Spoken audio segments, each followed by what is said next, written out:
सिपाही माथिली शरण गुप्त। इस महान कविता में कवि माथिली शरण गुप्त ने एक सैनिक के आत्मविश्वास और समर्पण की अभिव्यक्ति को दर्शाया है।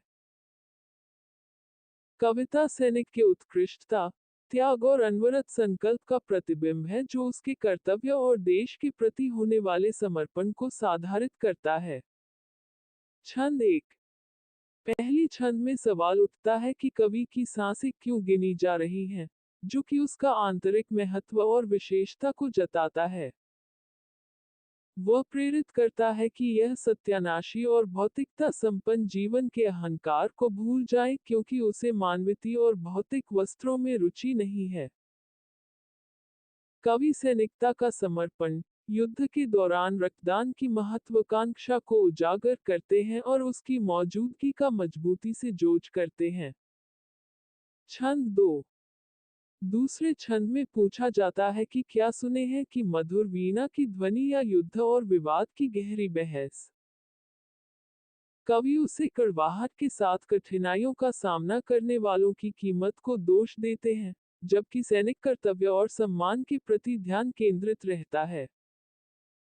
कुरुक्षेत्र और हल्दी घाटी जैसी इतिहासकारी युद्धों का जिक्र करते हुए कवि टकरावों को स्थायिता देते हैं और यह कि उनकी याद किस प्रकार संजीवित करती है।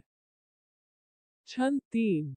तीसरे छंद में कवि सैनिक की मानसिकता को जीवंत रूप में वर्णन करते हैं, असंभव के समयों को अडिता के साथ गलने के साथ ग्रहण करने के लिए।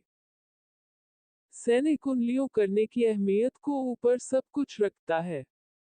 उनकी जय जय की चिनकारण का प्रतीक्षात्मक नरमी देश और उद्देश्य के प्रति उनकी समर्पण करती है।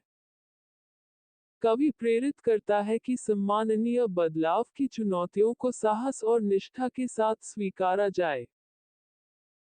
विशेषज्ञता को निवेश करने में विनम्रता से भरे जिंदगी भी उतारना चाहिए। ये पलायन, धीरज और साहस की महत्वपूर्ण पद्धतियां अखंड समर्पण के एक सैनिक के रूप में उत्पात की गुणहया मनाती है। निष्कर्ष। सिपाही कविता उस सैनिक की शौर्य, त्याग और अटल समर्पण की जितना सारी ब्राजकता किया है जो अपने देश की सेवा में निस्वार्थता से काम करता है।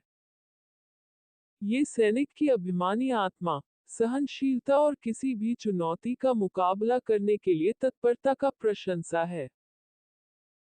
ये कविता उन सैनिकों की दृढ़ चेतना और शौर्य की महिमा में श्रद्धांजलि के रूप में भूमिका निभाती है जो अपने देश के लिए मान, कर्तव्य और त्याग की प्रतीक्षा में काम करते हैं।